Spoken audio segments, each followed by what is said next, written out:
تمہارے لیے وہ بہترین شوہر ثابت ہوگا، اسے کبھی دکھ مت دینا۔ اگر غازی نامہ شروع ہونے پر وہ اٹھ بیٹھی۔ مجھے گھر جانا ہے، ساری بات کے جواب میں وہ اب بولی۔ منہا جو واش روم میں گئی تھی واپس آ کر حیران ہو کر اسے دیکھنے لگی۔ ارے چٹکی، آج ہی تو تمہیں ہوش آیا ہے اور تم گھر جانے کی ضد کر رہی ہو۔ کچھ دن رک جاؤ، جب ڈاکٹر ڈسچارج دیں گے تو پھر گھر بھی چلیں گے۔ وہ ماہزم کے لیے گلاس میں جوس نکال رہی تھی، سو اس کا چہرہ نہیں دیکھ سکی جو کہ اب بھی بے تاثر تھا۔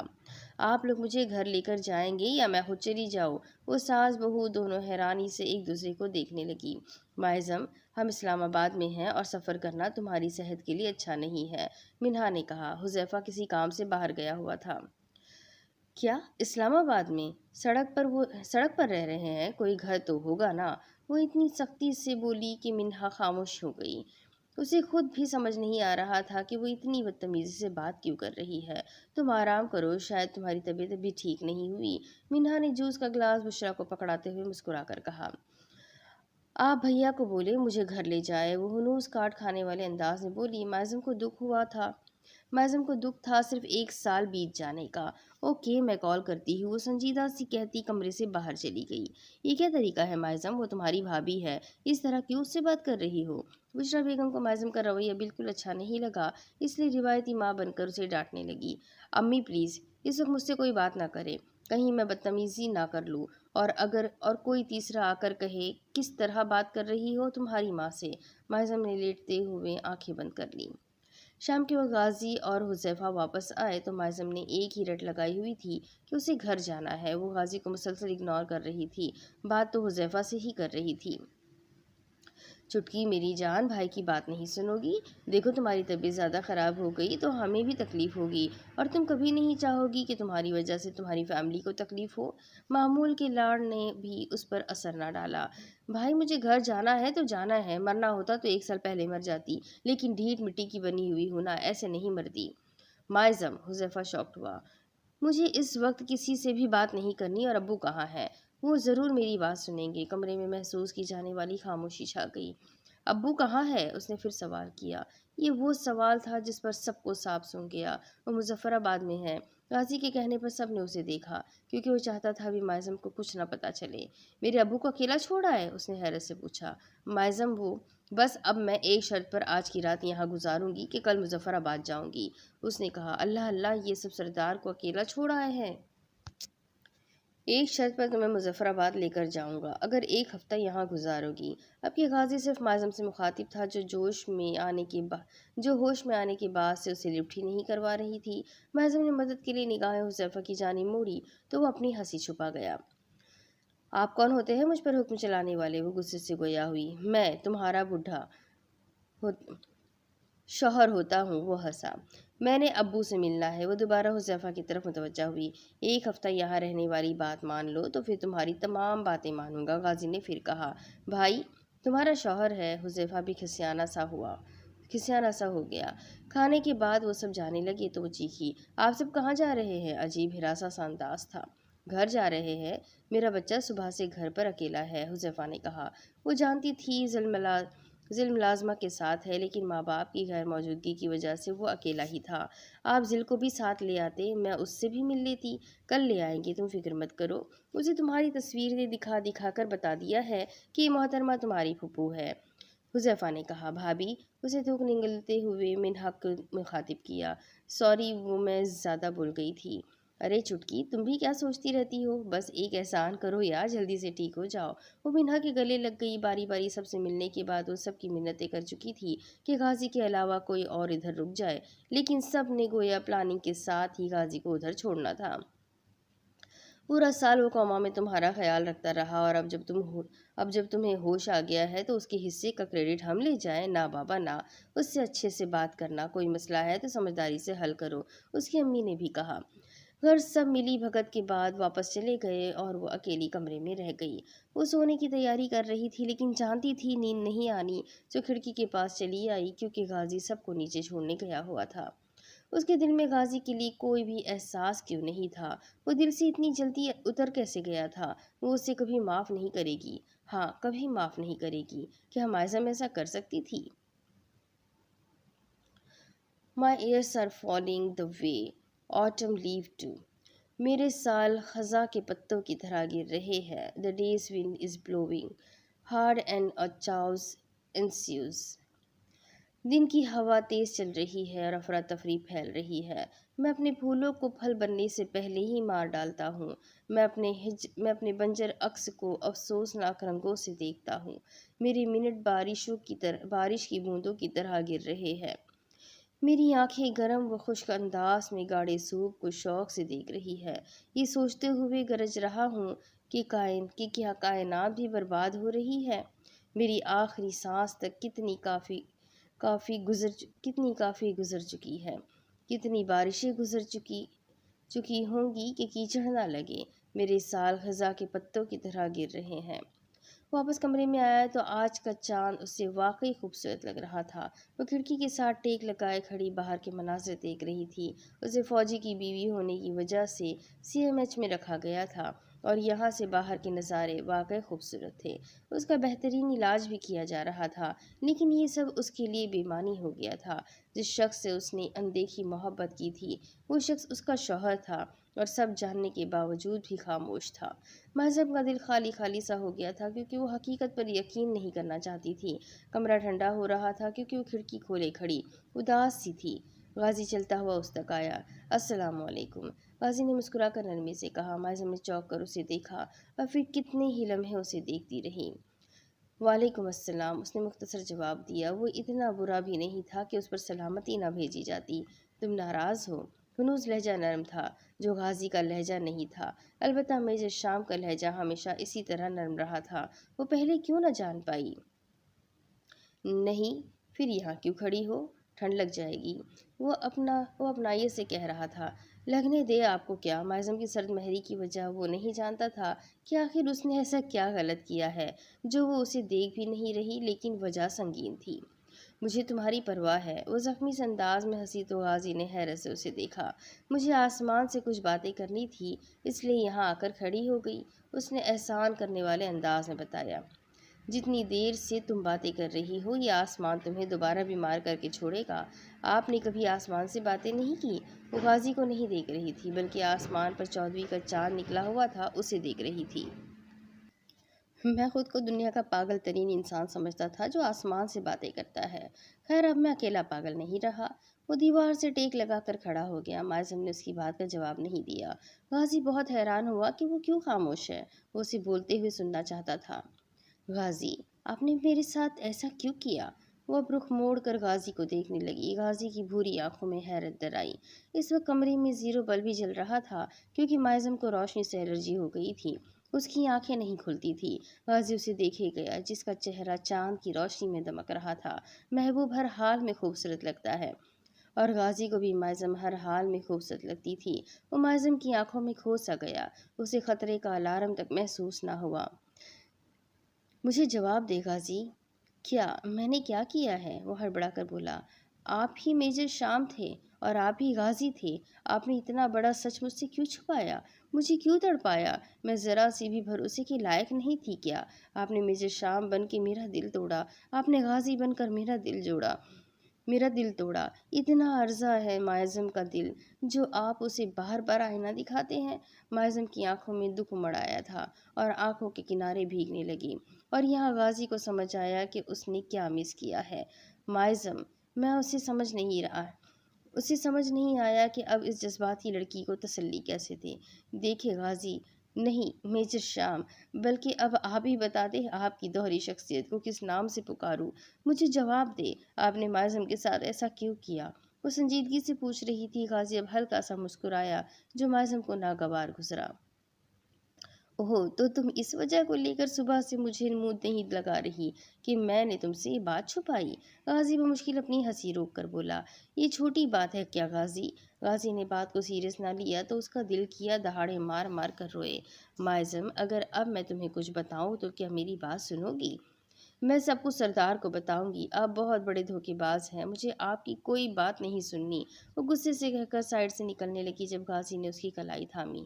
معظم، میں تمہیں سب بتانا چاہتا تھا، بلکہ میں تمہیں بتانے ہی والا تھا. تمہیں یاد ہے جب میں نے تمہیں سرپرائز کا بتایا تھا؟ تو ایک بات یہ بھی بتانا چاہتا تھا، اگر تب میں تمہیں وہ سب بتا دیتا تو تمہارا اتنا شدید رد عمل نہ دیکھتا، لیکن سب کچھ غلط ہو گیا۔ آئی ایم سوری معظم، تم نے کہا تھا کہ تم مجھے سنو گی، تب تک جب تک میں خود تھک نہ جاؤں۔ میں تمہیں سب ایک طریقے سے بتانا چاہتا تھا اور تمام وجوہات کے ساتھ، لیکن مجھے اس کا موقع نہیں ملا۔ مجھے کسی روٹھے ہوئے کو منانا نہیں آتا معظم، کیا تم مجھے معاف کر دو گی؟ وہ ایک آواز سے بولا۔ آپ بہت برے ہیں غازی۔ وہ چہرہ ہاتھوں میں چھپائے رونے لگی۔ فی الحال غازی اسے رونے نہیں دینا چاہتا تھا، وہ اسے معاف نہیں کرنا چاہتی تھی، لیکن جو اللہ سے معافی کی امید رکھتے ہوں وہ دوسروں کی غلطیوں کو بھی معاف کر دیا کرتے ہیں۔ اب تو تمہیں سب کچھ پتہ چل گیا ہے نا، پلیز مجھے معاف کر دو، میں تمہیں سب سچ سچ بتاؤں گا اگر تم میری بات سننے کے لیے تیار ہو جاؤ۔ غازی نے معصوم بننے کی پوری ایکٹنگ کی اور اس کے چہرے سے ہاتھ ہٹا کر اس کے آنسو صاف کیے۔ معظم، میں جانتا ہوں کہ میں ایک اچھا انسان نہیں ہوں، لیکن میں ایک اچھا انسان بننے کی پوری کوشش کروں گا۔ تمہارے معاملے میں بہت سینسیٹیو ہوں۔ میں نہیں چاہتا تھا کہ میری وجہ سے کوئی تم تک پہنچے، اس لیے میں خود کو تم سے ہمیشہ دور ہی رکھا، تمہیں ہر طرح سے پروٹیکٹ کرنے کی کوشش کی۔ تم وہ واحد عورت ہو جسے میں ہر قسم کے چھوٹے بڑے خطرے سے بچانا چاہتا تھا۔ تم بھی ہمیشہ یہی چاہتی تھی کہ میجر شام تمہیں پروٹیکشن دے۔ میں دے رہا تھا پروٹیکشن جب تک تم سے دور تھا، اور جب قریب آیا تو تمہارے ساتھ حادثہ پیش آیا۔ مجھے نہیں پتا تم سے کب محبت ہوئی، لیکن نکاح ہونے کے بعد میں نے دل و جان سے تمہیں تسلیم کیا اور تمہارا خیال رکھنے کی کوشش کی۔ تم بہت ضروری ہو معظم، غازی کے لیے، میجر شام کے لیے۔ تمہارے لیے اپنی جان بھی دینی پڑی تو میں دوں گا، لیکن تمہیں کچھ نہیں ہونے دوں گا۔ برا انسان ضرور ہوں لیکن اچھا شوہر بنوں گا۔ میں نے تمہیں بہت تکلیف دی، لیکن باخدا میرا ایسا کوئی ارادہ نہیں تھا۔ تم مجھ پر ایک بھروسہ کر کے دیکھو، میں اپنے ہر عمل کی وضاحت دوں گا۔ وہ شرمندہ سا اس کے سامنے اقرار کر رہا تھا۔ میں نے ہمیشہ آپ پر بھروسہ کیا، لیکن آپ نے مجھے بھروسے لائق نہیں سمجھا۔ کیا ہو جاتا اگر آپ مجھے تب بتا دیتے جب آپ ہمارے گھر آئے تھے کہ آپ میجر شام ہیں؟ تم اس وقت میری محبت میں اندھی تھی، اور پھر شیطان تمہارا ایمان خراب کر دیتا، پھر کیا ہوتا؟ ایسی اندھی محبت بھی نہیں تھی۔ پھر بھی اس محبت کا کیا بنتا جو ایک گھر میں رہتے ہوئے ایک نامحرم سے ہوتی؟ اللہ ناراض ہوتا، اور معظم اللہ کو ناراض کر سکتی ہے؟ نہیں، پر آپ بہت برے ہیں۔ ہماری دوستی پکی۔ غازی نے اپنا ہاتھ آگے بڑھایا، اس دوستی کے لیے جو معظم اور میجر شام کے درمیان تھی، لیکن غازی اور معظم کے درمیان نہیں تھی۔ وہ خفگی سے اسے دیکھتی اپنا رونا بند کر کے بیڈ کی جانب آ گئی۔ مجھے نیند آ رہی ہے، اس نے مصافحہ کے لیے ہاتھ نہیں بڑھایا تھا اور وہاں سے ہٹ گئی۔ غازی نے گہری سانس لی اور کھڑکی بند کرنے کے بعد اس کے پیچھے آ گیا۔ حیرت ہے، کوئی شخص اتنا کیسے سو سکتا ہے؟ پورا 1 سال سونے کے بعد بھی تم نے پھر سے سونا ہے؟ باہر سب کچھ کتنا بدل گیا ہوگا نا 1 سال میں؟ اس نے افسردگی سے پوچھا اور بیڈ پر آلتی پالتی مار کر بیٹھ گئی۔ نہیں بیگم صاحبہ، جیسا آپ نے چھوڑا تھا سب ویسا ہی ہے۔ غازی بھی بیڈ پر بیٹھ گیا۔ سب ویسا کیسے ہو سکتا ہے؟ سب ایک سال بڑے ہو گئے ہیں، ذل اور زین بھی بڑے ہو گئے ہیں۔ تصویروں میں تو ماشاءاللہ اتنے پیارے لگ رہے تھے، حقیقت میں نہ جانے کتنے خوبصورت ہوں گے میرے شہزادے۔ 1 سال گزر گیا، میں کسی سے ملی بھی نہیں، اور سردار کو آپ سب اتنی دور اکیلا چھوڑ کر میری تیمارداری کرنے کے لیے آ گئے۔ اس نے سردار کے ذکر پر غازی کے چہرے پر آ جانے والے تاثرات نہیں دیکھے تھے، ورنہ ایک لمحے کو ٹھٹکتی ضرور۔ اسے کیا معلوم اس نے کیا کھو دیا تھا۔ اور میرے ٹیوشن کے بچے، آخری مرتبہ جب میں ان سے ملی تھی تو وہ کتنا رو رہے تھے۔ آہ دادی، اور دادی تو میرے غم میں بستر سے ہی لگ گئی ہوں گی، اور سیمی، ہاں وہ ان کی خدمت کر رہی ہوں گی جیسے ہمیشہ کر رہی ہوتی ہے۔ سب پہلے جیسا کیسے ہے غازی؟ وہ سوچ سوچ کر کہہ رہی تھی۔ مختصر یہ کہ معظم سلیمان احمد کو ہر کسی کی فکر ہو رہی ہے سوائے اپنے شوہر نامدار کے، جو سب سے زیادہ پریشان رہا۔ اس نے ہلکا سا احتجاج کیا۔ آپ مت پریشان رہتے، میں نے کہا تھا آپ کو پریشان ہونے کے لیے؟ کتنی لڑکیاں ہیں اس دنیا میں، شادی کر لیتے کسی سے بھی، اور ویسے بھی میری زندگی کی کوئی گارنٹی نہیں تھی۔ ہو سکتا تھا کہ میں کبھی نہ اٹھتی، ساری زندگی کوما میں ہی رہتی، پھر بھی تو آپ کو کسی سے شادی کرنی پڑ جاتی۔ آئندہ ایسی بات کبھی مت بولنا معظم، تم غازی کے لیے اس کے صبر کا انعام ہو، اور دنیا کی کوئی بھی لڑکی آ جاتی لیکن وہ معظم سلیمان نہیں ہو سکتی تھی۔ غازی نے اس کی بات مکمل ہونے سے پہلے ہی اسے خاموش کروا دیا۔ مجھے اپنی دعاؤں پر یقین تھا معظم، میں جانتا تھا اللہ تعالیٰ تمہیں جلدی واپس لوٹا دیں گے۔ مجھے میری ماں نے کہا تھا کہ اگر سچے دل سے کسی کی زندگی مانگی جائے، کسی کا ساتھ مانگا جائے تو اللہ پاک وہ عطا کرتا ہے، اور ایسے ہی میری ماں نے میرے باپ کو اللہ سے مانگا تھا۔ اور رہی تمہاری بات، تو اگر تم ساری زندگی بھی ایسی رہتی تو میں پھر بھی کسی دوسری عورت کی طرف نہیں جاتا، کیونکہ میرا دل تم سے جڑ گیا تھا معظم، میں صرف تمہیں چاہتا تھا، تم بہت انمول ہو۔ غازی سنجیدگی سے اپنے ہاتھوں کو دیکھتے ہوئے کہہ رہا تھا۔ وہ پہلے تو حیران ہوئی، پھر غصے سے غازی کو گھورا۔ یہ سب کہنے کی باتیں ہیں احتشام صاحب، اگر ایسا وقت آتا تو میں دیکھتی کیسے آپ کسی دوسری عورت کی طرف نہیں جاتے۔ ویسے بھی مرد کو 4 شادیوں کی اجازت ہے، آپ بھی 3 اور کر لیتے۔ وہ زور سے جلدی میں بول گئی تو غازی کا کہا بلند ہوا۔ مجھ سے تم اکیلی نہیں سنبھالی جا رہی، کچھ آ کے 3 مزید اپنے سر پر لا بٹھاتا۔ دیکھا سچ سامنے آ گیا میجر صاحب کا، میں بھی آپ پر بوجھ ہوں نا ہوں، بہت پریشان تھے میرے لیے۔ وہ نروٹھے پن سے بولی تو غازی نے بس مسکرانے میں عافیت جانی۔ یہ تمہیں میرا پورا نام کیسے پتہ چلا؟ غازی نے پوچھا۔ غلطی سے نکاح کے وقت مولوی صاحب کے منہ سے نکل گیا تھا، ورنہ میرا کوئی ارادہ نہیں تھا آپ کا نام جاننے کا۔ وہ ہنوز خفا سی بیٹھی ہوئی تھی۔ غضب کے طنز کرتی ہو تم معظم سلیمان، اگر اس کے علاوہ بھی آپ کا کوئی خفیہ نام یا کام ہے تو مجھے ابھی بتا دے، ورنہ اگلی دفعہ معافی کی کوئی گنجائش نہیں ہوگی۔ اس نے وارننگ دینے والے انداز میں کہا۔ سب بتاؤں گا، اب تم سے کچھ نہیں چھپا سکتا۔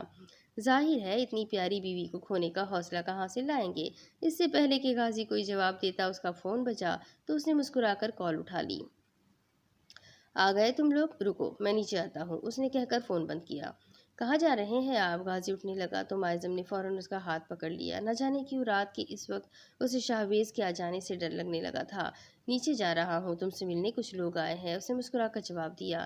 میں بھی آپ کے ساتھ جاؤں گی، اس نے کہا اور بیڈ سے اتر کر چپل پہن لی۔ معظم میں صرف 1 فلور نیچے اپنے بھائی کو لینے جا رہا ہوں۔ غازی نے اس کی جلد بازی پر چوٹ کی۔ واہ بھائی، اب موصوف کا نیا بھائی بھی پیدا ہو گیا ہے، یا خدا تیری قدرت۔ غازی اس کے انداز پر اپنی مسکراہٹ نہ چھپا سکا۔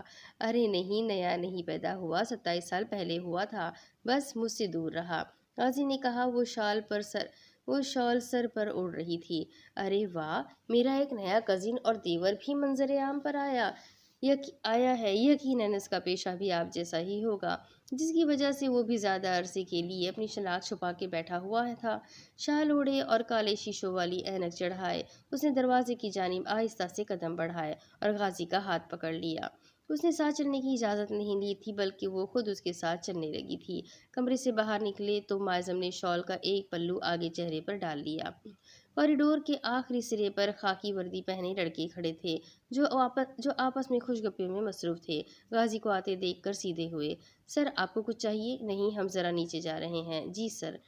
تم نے چہرہ کیوں چھپا لیا؟ وہ پوچھے بغیر نہیں رہ سکا۔ بس ایسے ہی، مجھے باہر آتے ہوئے ڈر لگ رہا تھا، اور کمرے میں رک جاتی تو شاید مر ہی جاتی۔ میرے ساتھ ہونے پر تمہیں کسی سے ڈرنے کی ضرورت نہیں ہے معظم، اور جس سے تم ڈر رہی ہو وہ زندہ نہیں ہے۔ سیڑھیاں اترتے معظم کے قدم رکے۔ اس نے گردن موڑ کر شوق سے غازی کی آنکھوں میں دیکھ کر تصدیق چاہی۔ کیا شاہویز مر گیا؟ ہاں۔ آپ نے اسے مار دیا؟ وہ حیرانگی سے پوچھ رہی تھی۔ اس جیسے انسان کو زندہ رہنے کا کوئی حق نہیں تھا۔ یہ حق اسے اللہ نے دیا تھا غازی۔ معظم، میں دیت و قصاص پر یقین رکھتا ہوں۔ آپ نے اسے قتل کر دیا؟ ہاں، اس نے نارمل انداز میں شانے اچکا کر بتایا کہ یہ اس کے لیے کوئی بڑی بات نہیں تھی۔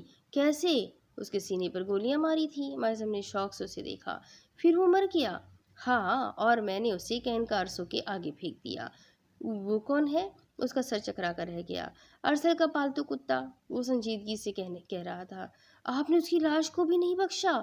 وہ حیرت کے جھگڑوں میں تھی۔ غازی کسی کے ساتھ اتنا غیر انسانی سلوک کیسے کر سکتا ہے؟ وہ بخشش کے لائق تھا غازی، اس کی لاش کو 3 کتوں نے نوچا تھا معظم، اور اگر اس ملک کا قانون میرے ہاتھ میں ہو تو میں ہر کسی سفاک، جلاد اور عزتوں کو پامال کرنے والے کو ایسی ہی موت دیتا۔ جو کسی کی عزتیں پامال کرے میں اس کو دنیا میں ذلیل کر دوں، اس کی ہڈیوں کو نشان عبرت بنا دوں کہ چیل کوے بھی اس پر تھوکنا پسند نہ کرے۔